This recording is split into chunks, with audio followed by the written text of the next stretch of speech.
Hello students, welcome to winter classes. और आज की क्लास में स्टार्ट करने वाले हैं कक्षा 10वीं का विज्ञान और प्रौद्योगिकी भाग 2 पाठ 10वां आपदा प्रबंधन डिजास्टर मैनेजमेंट। तो स्टूडेंट्स, इस पाठ के ऊपर ऑलरेडी मैंने 2 वीडियो बना के रखा हुआ है। यदि आप लोगों ने उस वीडियो को नहीं देखा है तो प्लीज़ उस वीडियो को पहले देख लीजिएगा, तब जाके आपका बेसिक कंसेप्ट जो रहेगा वो क्लियर रहेगा। और आप इस वीडियो में जो भी सारी चीज़ें मैं बताने वाला हूँ वो आपको हर एक चीज़ समझ में आने वाली है। ठीक है स्टूडेंट्स, तो आज का जो हमारा टॉपिक है वो है आपदा प्रबंधन। और आपदा प्रबंधन का उद्देश्य देखने वाले हैं कि आपदा आने से पहले कौन सी तैयारी करना है और आपदा जाने के बाद क्या करना है। ठीक है ना। आपदा आते समय, जब आपदा आती है तो कौन कौन से काम कौन से संस्थानों द्वारा किया जाता है। ठीक है स्टूडेंट्स, तो वीडियो बहुत अच्छा बनने वाला है। और यदि आप लोगों ने अभी तक चैनल को हमारे सब्सक्राइब नहीं किया है तो प्लीज़ हमारे चैनल को सब्सक्राइब कीजिए। और चलिए वीडियो को स्टार्ट करते हैं। चलिए स्टूडेंट्स, पहला टॉपिक हमारा आपदा प्रबंधन डिजास्टर मैनेजमेंट। ठीक है, आपदा चाहे छोटी हो चाहे बड़ी हो, अल्पकालीन मतलब बहुत कम समय के लिए हो, दीर्घकालीन मतलब बहुत लंबे समय के लिए हो। तो क्या बोला मैंने, आपदा चाहे छोटी हो चाहे बड़ी, या तो अल्पकालीन हो या तो दीर्घकालीन हो, उस पर मात करना महत्वपूर्ण होता है और उसके लिए आपदा प्रबंधन प्रभावी और परिणाम कारक होना चाहिए। आपदा प्रबंधन मतलब क्या होता है स्टूडेंट्स, चाहे आपदा आपकी छोटी रहे चाहे बड़ी रहे, या तो थोड़े समय के लिए या तो बहुत समय के लिए रहे, लेकिन उस आपदा पर मात करना महत्वपूर्ण होता है, उस आपदा को कम करना बहुत ज़्यादा महत्वपूर्ण होता है। इसलिए जो भी आपका आपदा प्रबंधन काम कर रहे हो वो परिणाम कारक और बहुत प्रभावी होना चाहिए। दूसरा, जन सहभाग और आपदा प्रबंधन का रिश्ता बहुत समीप का है। जनता का सहभाग होगा तभी आपदा प्रबंधन एकदम अच्छे से होगा। यदि जहाँ पर आपदा आई हुई है वहाँ पर जनता का सहभाग ही नहीं है तो आपदा प्रबंधन नहीं होगा। तो जन सहभाग होना बहुत ज़्यादा जरूरी है। इसलिए जहाँ पर आपदा आती है तो वहाँ की जनता का सहभाग लेना बहुत ज़्यादा ज़रूरी है। आपदाएं टालना, आपदाओं को सामना करने के लिए योजनाएं तैयार करना। जो भी आपदाएं आती हैं उनको टालना और आपदाओं को सामना करने के लिए, जो भी प्राकृतिक आपदा या मानव निर्मित आपदा जो आने वाली है उनके सामना करने के लिए योजनाएं तैयार करना। इसके लिए क्षमता प्राप्त करना ही आपदा प्रबंधन होता है। इसके लिए क्या प्राप्त करना, क्षमता, उसे हम लोग क्या बोलेंगे, आपदा प्रबंधन कहते हैं।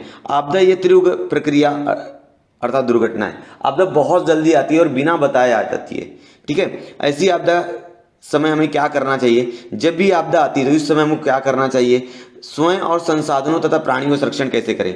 मतलब खुद का, प्राणियों के साथ साथ जो संसाधन हमारे हैं जिनका उपयोग हम लोग हमारे आजीविका के लिए कर रहे हैं उनका कैसे संरक्षण किया जाए, ये बहुत ज़्यादा जरूरी होता है। आपदा प्रबंधन में आपदा आने पर प्रथम आपदा के कारण होने वाला नुकसान किस प्रकार कम से कम हो, इस दृष्टि का प्रयत्न करना आवश्यक है। जब भी आपदा आए तो सबसे पहला हमारा काम क्या होना चाहिए कि उस आपदा की वजह से कम नुकसान कैसे हो, ज़्यादा नुकसान ना हो पाए, इस बात का ध्यान रखना है।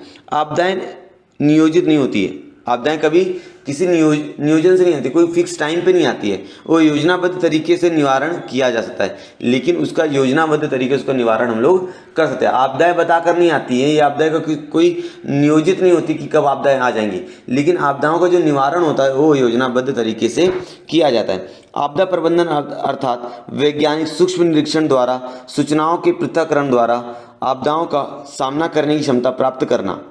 ठीक है, उन्हें समय समय पर बुद्धिगत करना, जैसे आपदा प्रतिबंधक उपाय योजना, निवारण, पुनर्वसन और पुनर्निर्माण जैसे अंगों का विचार कर उनकी कृति आराखड़ा तैयार करना। इन सभी बातों की कड़ाई से पालन करना अर्थात उसका व्यवस्थापन करना। आपदा मतलब क्या, किसी भी आपदा को वैज्ञानिक तरीके से उसको क्या करना, उन आपदाओं को जमा करना, पहले पृथक्करण करना, फिर आपदाओं को क्या करना, विश्लेषण करना कि उस आपदा की वजह से किस तरह की परेशानी हो सकती है।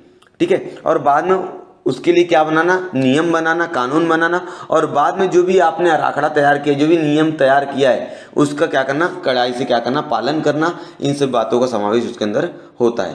ठीक है, आपदा प्रबंधन का उद्देश्य, आपदा प्रबंधन जरूरी क्यों, क्या उद्देश्य क्या है उसका। तो पहला उद्देश्य स्टूडेंट्स है आपदाओं के समय मानवीय समाज में होने वाली हानि दूर करना। मानव समाज में जो भी हानि होती है उस हानि को क्या करना, दूर करना, और लोगों को मुक्त करना, लोगों को बचाना। ठीक है, उस संकट से लोगों को बचाना, ये आपदा प्रबंधन का पहला उद्देश्य है। दूसरा उद्देश्य, जीवनावश्यक वस्तु आपदाग्रस्त लोगों तक उचित रूप से पहुंचाकर आपदाओं की तीव्रता और आपदा के पश्चात आने वाले दुख को कम करना। जो भी जीवनावश्यक वस्तुएं हैं, जैसे कपड़ा हो गया, अनाज हो गया, ठीक है ना, पानी हो गया, ठीक है, जो भी चीजें लगती है आपदा आने के बाद लोगों को जीवन जीविका जीने के लिए, उन सभी चीज़ों को उन तक आसानी से पहुंचाना और आपदा के पश्चात उनके दुखों को कम करने का काम करना। आपदाग्रस्त मानवीय जीवन पुनः सुचारू रूप से शुरू करके प्रदेश की मानवीय जीवन पूरी स्थिति में लाना। आपदाग्रस्त मानवीय जीवन को पूर्व से क्या करना, सुचारू रूप से वापस लाना, जैसा उनका जीवन पहले था वैसा वापस से करना। ये क्या होता है, आपदा प्रबंधन का मुख्य उद्देश्य होता है। आपदाग्रस्तों का पुनर्वसन योग्य रूप से करना।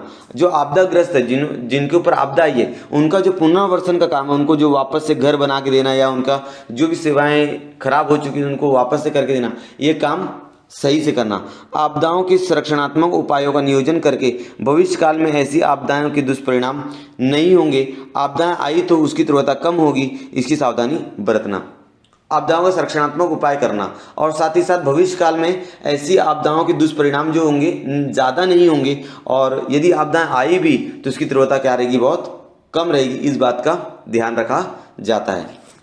इसे क्या कहा जाता है, आपदा प्रबंधन के उद्देश्य। तो यहाँ पर 5 उद्देश्य हमने देखा। पहला उद्देश्य देखा कि लोगों को बचाना और जन माल का जो नुकसान हो रहा है उसको कम करना, लोगों को मुक्त करना, और जीवनावश्यक जो भी आवश्यक वस्तुएं हैं लोगों तक सही समय पर पहुंचा देना। तीसरी बात हमने देखी, उनका जो जीवन वापस सुचारू रूप से वापस चलाना। पुनर्वसन का जो कार्य उनका चौथे पॉइंट में देखा, वो योग्य रूप से करना, और साथ ही साथ भविष्य में आपदाएं न आए, अगर आ भी जाए तो उसकी तीव्रता कम कैसे होगी, इस बात की सावधानी बरतना। ये आपदा प्रबंधन का क्या है, उद्देश्य है। अब आगे अगला पॉइंट स्टूडेंट्स, आपदा पूर्व प्रबंधन और आपदा आघात पश्चात प्रबंधन। मतलब आपदा आने से पहले क्या प्रबंधन करना है, और आपदा अगर आके चली गई है तो क्या प्रबंधन करना है, ठीक है ना। तो पहले पढ़ लेते प्री डिजास्टर मैनेजमेंट, मतलब आपदा आने के पहले आपको क्या करना है। इसमें किसी भी प्रकार का आपदाओं का सामना करने के लिए संपूर्ण रूप से तैयार होने के लिए पूर्व तैयारी करना। मतलब किसी भी प्रकार की आपदाएं आने वाली हैं तो उसके लिए पहले से क्या करना, तैयारी करना, पहले से तैयार रहना। वहां के लोग क्या रहेंगे, पहले से तैयार रहेंगे। आपदाग्रस्त अथवा आपदा प्रवृत्त भूभागों की पहचान करना, मतलब जहां पर आपदा आई है अर्थात जहां पर आपदा आने वाली है उस भाग का क्या करना, पहले से अनुमान लगा लेना कि हाँ यहाँ आपदा आने वाली है, तो वहां पर पहले से क्या करना, पहला कार्य करके रखे रहना, ठीक है। उसके लिए प्रिडिक्टिव इंटेंसिटी मैप अर्थात हजार्ड मैप, ये 2 मैप होते हैं जो अलग अलग जगहों पर भूकंप कब आएगा, ज्वालामुखी कब आएगा, आंधी तूफान, इस तरह के मैप बनाए जाते हैं। उन मैप का इस्तेमाल करके पता लगाना कि जो नेक्स्ट आपदा आने वाला, जो अगली आपदा आने वाली है वो कब और कहाँ आने वाली है। यदि इस बात की जानकारी हमको मिल जाए तो हम लोग उस स्थान पर लोगों को सतर्क और जागरूक कर सकते हैं। आपदा प्रबंधन के लिए विशिष्ट रूप से प्रशिक्षण लेना। आपदाओं के प्रशिक्षण के लिए, आपदाएं आ गई तो वहाँ के लोगों को क्या करना, ट्रेनिंग देना, प्रशिक्षण करना कि उस समय किस प्रकार से वो लोग आपदाओं को आघात को सहन करेंगे। आम आदमी को भी आपदा प्रबंधन तथा निवारण की अनुभूति देना। आम आदमी को भी आपदा आने वाली इस बात की जानकारी दे देना ताकि वहाँ के लोगों को भी उस बात की जानकारी रहे और उस प्रकार से तैयारी करके रखे रहे। इसके लिए सभी स्तर पर प्रशिक्षण मतलब ट्रेनिंग देना, प्रसार व्यवस्था, जानकारी के स्रोत उपलब्ध कर लेना, अन्य लोगों को जानकारी पहुंचाना, ये आदि बातें की जाती हैं। अगला है आपदा आघात के पश्चात प्रबंधन, पोस्ट डिजास्टर मैनेजमेंट, ठीक है। अब आपदा आके चली गई है तो क्या करेंगे, ठीक है। आपदा आने के बाद आपदाग्रस्तों को प्राथमिक रूप से मदद करना। या अभी आपदा आके चली गई तो वहां पर जो आपदाग्रस्त लोग हैं, जिनके ऊपर आपदा आई थी, जिनके ऊपर मुसीबत आई थी, उनका क्या करना, मदद करना। मूलभूत आवश्यकताओं की पूर्ति करना, जो भी मूलभूत आवश्यकताएं हैं, कपड़ा है, रोटी है, अनाज है, पानी है पीने के लिए, ठीक है, और जो भी उनको चीज चाहिए उन चीजों की क्या करना, उनको मदद करना। बचे हुए स्थानिक निवासियों द्वारा मदद कार्य का प्राधान्य देना। जो भी वहां पर लोग बचे हुए, जो सुरक्षित लोग हैं आपदाग्रस्त स्थान पर, उनकी मदद लेकर वहां पर कार्य करना।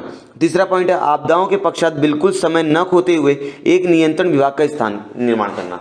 जब भी आपदाएं आती है, आपदा आने से पहले आपदा जाने के बाद एक नियंत्रण कक्ष की स्थापना करनी चाहिए। वो नियंत्रण कक्ष क्या करेगा, जहां पर आपदा आई हुई है वहां पर निगरानी रखेगा और 24 घंटा क्या करेगा, कार्य करेगा। और लोगों द्वारा जो भी अलग अलग सेवाएं प्रदान की जा रही हैं उन सभी को समान मात्रा में क्या करेगा, वितरित करेगा, ताकि किसी को कम ज्यादा किसी प्रकार की सेवाएं का अभाव न रहे। प्रत्येक प्रकार की आपदाओं के लिए भिन्न भिन्न प्रकार के नियंत्रण विभाग तैयार किए जाते हैं। अलग अलग आपदाओं के लिए अलग अलग विभाग तैयार किए जाते हैं। नियंत्रण विभाग द्वारा आने वाले मदद का वर्गीकरण करना।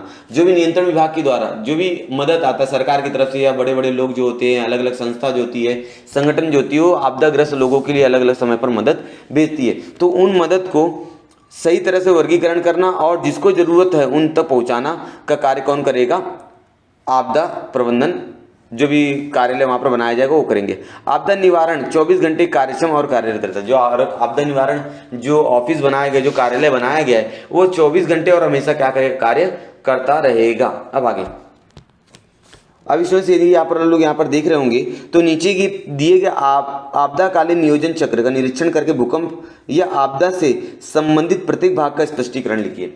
यहाँ पर एक चक्र दिया गया है कि आपको जब भी कहीं भी आपदाएं आती है तो उस समय हम किन किन बातों को हमको ध्यान रखना चाहिए। जैसे पूर्व तैयारी, आपदा आने से पहले कौन सी तैयारी करना है, कोई आपदा घटित होने से उसके परिणाम कम से कम कैसे हो, इस दिशा पर नियोजन किया जाता है।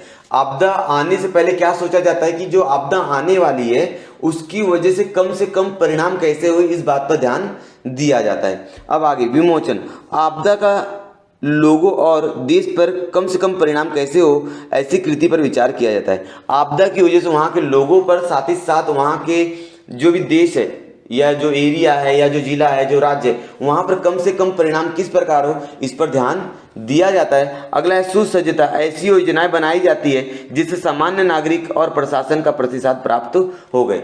ठीक है ना।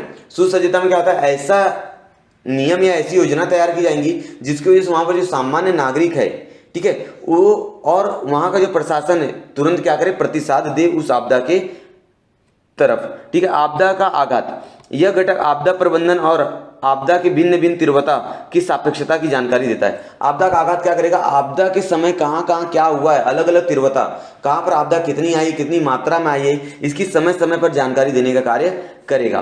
प्रतिसाद, दुर्घटनाओं का प्रतिसाद तुरंत देना पड़ता है। सही बात है, जहां भी आपदाएं आती हैं, यदि आप लोग वहां पर रुके रहे कि हाँ थोड़ा रुक जाते हैं उसके बाद आपदा का प्रतिसाद देंगे तो बहुत ज़्यादा नुकसान हो जाएगा। इसलिए जहां पर भी आपदाएं आती है वहां जो प्रतिसाद होता है वो बहुत तुरंत दिया जाना चाहिए। यह घटक इस चक्र का आपदाओं घटित होने के बाद होता है। मतलब ये जो घटक है ये आपदा घटित होने के बाद सारी चीज़ें कराई जाती है।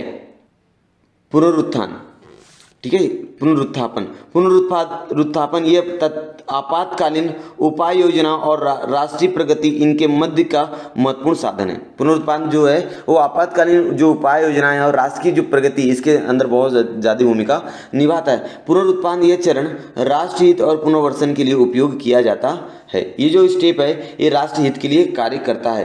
ठीक है। पूर्ववर्तीता, दुर्घटना के बाद जब जन सेवा तहस नहस हो जाती है, जब किसी जगह आपदा आती है वहाँ पर जो पूरी जनता है वहाँ पर तहस नहस हो जाती है, वहाँ के जो भी संसाधन है वो पूरे बिखर जाते हैं, टूट जाते हैं, तो इसके बाद गांव शहर का संपूर्ण रूप से पुनर्वसन करने के लिए जो समय लगता है उसको पूर्ववर्ता कहते हैं। फिर उस गांव के लिए, उस शहर के लिए जो वापस से पुनर्वसन करने के लिए, वापस से उसी तरह बनाने के लिए जो समय लगता है उसे हम लोग क्या बोलेंगे, पूर्ववर्ता कहेंगे। तो ये जो चक्र आपको समझ में आ गया होगा। टॉपिक स्टूडेंट्स, आपदा प्रबंधन प्राधिकरण संरचना। ये टॉपिक स्टूडेंट्स एग्जाम के लिए बहुत ज़्यादा इंपॉर्टेंट, क्योंकि इसके लिए एग्जाम में प्रश्न पूछे जाते हैं। आपदा प्रबंधन प्राधिकरण जो है भारत सरकार द्वारा आपदा प्रबंधन प्राधिकरण की स्थापना की गई थी। कब की गई थी? 2005 में की गई थी। ठीक है, भारत सरकार द्वारा 2005 में आपदा प्रबंधन प्राधिकरण की स्थापना की गई थी। इसके अंतर्गत आपदा प्रबंधन नियंत्रण और समन्वय राष्ट्रीय स्तर पर ग्राम स्तर से, मतलब राष्ट्रीय स्तर से ग्राम स्तर तक, मतलब गांव तक आपदाओं का मात्रा को क्या किया जाएगा, कम करने का प्रयास किया जाता है। देख लेते हैं आपदा प्रबंधन प्राधिकरण कार्य कैसे करता है। जैसे राष्ट्रीय स्तर पर यदि कोई आपदा आती है तो आपदा प्रबंधन प्राधिकरण जो रहेगा उसके अध्यक्ष कौन रहेंगे, पंत प्रधान, मतलब प्रधानमंत्री। ठीक है, अगर राष्ट्रीय स्तर पर कोई दुर्घटना होती है तो उसके लिए जिम्मेदार कौन रहेगा, प्रधानमंत्री रहेंगे। और प्रधानमंत्री सारी बातों की निगरानी रखेंगे, कब किसको क्या करना है, कैसे उस आपदा को कम करना है, उन सब की जवाबदारी किसके पास रहेगी, पंत प्रधान, या तो आप बोल सकते हो प्रधानमंत्री के बाद। सावधानी और चेतावनी देने वाले अलग अलग संस्थान रहेंगे जो सावधानी की चेतावनी देंगे कि हाँ कब आपदा आने वाली, कब नहीं आने वाली है। यदि राष्ट्रीय स्तर पर आपदा आती है तो उसके लिए कार्य कौन करेगा, पंत प्रधान करेंगे, प्रधानमंत्री करेंगे। अन्य सामाजिक और न्यायिक संस्था उनको क्या करेंगे, अलग अलग जानकारी देंगे। यदि राज्य स्तर पर कोई होता है, दुर्घटना होती है, ठीक है, तो उसके लिए राज्य आपदा प्रबंधन प्राधिकरण की स्थापना की गई है, जिसके लिए जिम्मेदार कौन रहेंगे, मुख्यमंत्री, उस राज्य का मुख्यमंत्री। जैसे महाराष्ट्र के मुख्यमंत्री कौन है, उद्धव ठाकरे। ठीक है, तो यदि महाराष्ट्र में कोई भी आपदा आती है तो उसको टैकल करने का काम, उसको हैंडल करने का काम, उसको निपटारा करने का काम कौन करेगा, मुख्यमंत्री करेंगे। जिला आपदा प्रबंधन प्राधिकरण यदि किसी जिले लेवल पर आता है, जैसे ठाणे जिले में आता है या पुणे जिले में आता है, उसके लिए जो जिला अधिकारी रहेगा वहाँ पर वो कार्य करेगा, पूरा आपदा का, ठीक है ना, आपदा को छुटकारा पाने के लिए जो भी सारे कार्य हैं वो पूरा करेगा। तहसील आपदा प्रबंधन प्राधिकरण अध्यक्ष तहसीलदार करेगा। अगर गांव में अगर कोई आपदा आती है उसके लिए जिम्मेदार कौन रहेगा? सरपंच रहेगा। सरपंच सारी काम करेगा, उसको आम जनता क्या करेगी? जानकारी देगी। आपदाग्रस्त भागों में प्रत्यक्ष रूप से छुटकारा, रक्षा और मदद कार्य करने वाली संरचना है। स्टूडेंट्स अब देख लीजिए जिला आपदा प्रबंधन प्राधिकरण कि जिला आपदा प्रबंधन प्राधिकरण क्या काम करता है। तो जिला आपदा प्रबंधक प्राधिकरण जो है स्टूडेंट्स, ये पुनर्वसन की क्रिया का कार्य करेगा। जब कहीं भी आपदाएं हो जाएंगी या आपदा आने वाली है तो उस पर ये काम करना शुरू कर देगा, ठीक है। देखिए, जिला स्तर पर आपदा प्रबंधन और आपदा निवारण योजनाओं की पूर्णता से जिलाधिकारी जिम्मेदार होता है। जिला स्तर पर जो भी आपदाएं आएंगी उसके लिए जिम्मेदार कौन रहेगा? जिलाधिकारी रहेगा, ठीक है। समन्वयक हो तो वो क्या दिया जाएगा? निर्देश देगा, आदेश देगा। जो जिलाधिकारी रहेगा वह आदेश देगा और कार्यान्वयन करेगा। वो आदेशों का क्या करेगा? कार्यान्वयन करेगा। अलग अलग टाइम टेबल बनाएगा कब क्या करना है। कार्यान्वयन उससे प्राप्त जानकारी, अब जो भी काम हुआ है उससे भी जो जानकारी मिलेगी उसका रिपोर्ट लेते रहना। जो भी अधिकारी रहेंगे उससे वो जो जिलाधिकारी रहेगा वो रिपोर्ट लेता रहेगा। नियंत्रण रखना, ऐसे सभी कार्य के लिए उचित नियोजन करने का कार्य करते हैं। जो भी जिलाधिकारी रहेगा वो निर्देश देगा, कार्यान्वयन करेगा। कार्यान्वयन के बाद जो भी जानकारी है उनका रिपोर्ट लेगा और नियंत्रण रखने इन सभी कार्यों को कौन करेगा? जिलाधिकारी करता है। प्रत्येक जिले की प्रत्येक प्रकार की आपदाओं के लिए उचित योजनाएं बनाकर राज्य स्तर पर उन्हें आमोदित करवाना। प्रत्येक जिले के लिए अलग अलग प्रकार की आपदाओं के लिए उचित योजनाएं तैयार करना। जो भी आपदाएं आती किसी जिले में उनके लिए क्या करना? योजना तैयार करना और उसे राज्य सरकार से क्या करना? अनुमोदित करवाना, मतलब उनको परमिशन लेना। जिम्मेदारी भी किसकी रहेगी? जिलाधिकारी की रहने वाली है। तो यहाँ तक समझ में आ गया कि आप लोगों को? चलिए अब आगे देखते हैं। आपदा निवारण कक्ष, जिला न्याय आपदा निवारण कक्ष क्या होता है? चलिए पहला पॉइंट देखते हैं। आपदाओं के आघात के पश्चात, जब भी आपदाएं आके चली जाती है उसके बाद उसकी पुनर्सूचना मिलते ही जिला नियंत्रण कक्ष की स्थापना करना। जैसे ही सूचना मिले तो जिलाधिकारी क्या करे? जिला नियंत्रण कक्ष की स्थापना करेगा और वो जिला नियंत्रण क्या करेगा? उस जिले में जो आपदा आई है उस पर पूरा कंट्रोल करेगा, वहां पर निगरानी रखेगा 2400 घंटा। साथ ही साथ वहां पर किसी चीज की कमी होती है, जो भी होती है, वो अलग अलग लोगों की मदद ले सकता है। जैसे राज्य सरकार की, केंद्र सरकार की, अलग अलग लोगों की मदद लेके वहां पर कार्य करेगा। आपदाओं संबंधित विविध समिति बनाना, समितियां यहाँ लिखा है समिति बना, अलग अलग समितियां तैयार करना। जानकारी अतिरिक्त मदद के लिए निरंतर जांच करने के लिए केंद्र, और उसको लगता है कि और मदद चाहिए तो केंद्र सरकार से राज्य सरकार के विभिन्न, जैसे भूसेना हो गया, वायुसेना हो गया, नौसेना हो गया, दूरसंचार, यातायात, पैरामिलिट्री फोर्सेस, इन सभी का वो उपयोग कर सकता है। इनसे निरंतर संपर्क में रहेगा कौन? जिलाधिकारी। और इन सभी का उपयोग करके वहां जिला में जो आपदा है उनको कम करने का प्रयास करेगा। जिले के स्वयंसेवक संगठन को एकत्रित कर आपदा निवारण कार्यों में उनका योगदान उपयोग करना, यह जिम्मेदारी नियंत्रण कक्ष के पास होती है। जिले की जो स्वयंसेवक है, जो अलग अलग संस्थान होते हैं, जो अलग अलग एनजीओ होते हैं, उनको एकत्रित करना, अलग अलग एनजीओ को एकत्रित कर देना ताकि वो भी निवारण कार्य में अपना योगदान दे और जल्द से जल्द उस जिले में जो भी आपदा आई है उसका निवारण हो सके। ठीक है स्टूडेंट्स, वीडियो लेक्चर में इतनी। उम्मीद आपको पूरी वीडियो पसंद आई होगी। तो यदि आपको वीडियो पसंद आई तो वीडियो को लाइक जरूर कीजिएगा, अपने दोस्तों के साथ वीडियो को शेयर करो। यदि स्टूडेंट्स आप लोग ने अभी तक चैनल को सब्सक्राइब नहीं किया है तो प्लीज़ चैनल को सब्सक्राइब करके बेल आइकन प्रेस करके ऑल कर दीजिए, ताकि जब भी मैं कोई नई वीडियो अपलोड करूँ सबसे पहले नोटिफिकेशन आपको मिले और सारी वीडियोज़ आप देखने से चूके ना। कमेंट करके बताइए वीडियो कैसी लगी आपको। तो मिलते हैं नेक्स्ट वीडियो में, तब तक के लिए धन्यवाद।